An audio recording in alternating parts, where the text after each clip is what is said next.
دغه څو شعرونه به ته ډالۍ کړم. د هغې نه مخکې دغه دوه خبرې چې لکه زما نوم طفیل احمد طفیل دی او د شعر و شاعرۍ سره لګاو ساتمه. کندهار امیر کلي کې ژوند کوم.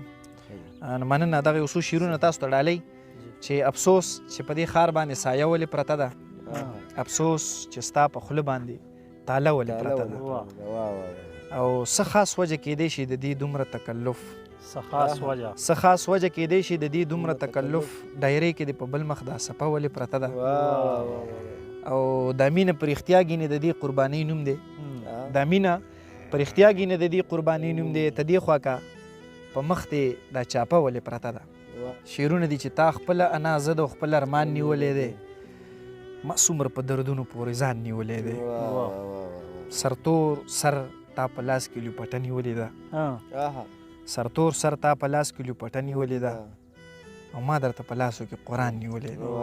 طریقه شته دی، خلک ډیر دي ما په شک ونیسه، لاس رانه تاو که په سینه پورې مې کلک ونیسه. که زړه دې نه وي زړه نه ځه چې ځو واپس کلي ته، که د جانان کلي ته ځې نو دا سړک ونیسه. او شعر دی پکې راځه جهاد کوو دا ټول هر څه اوبو ته ولو، راځه جهاد کوو دا ټول هر څه اوبو ته ولو، زه دا ګولۍ ورولم یار او ته ټوپک ونیسه.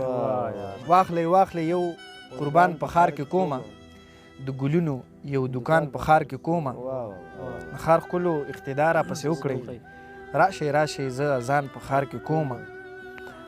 مننه.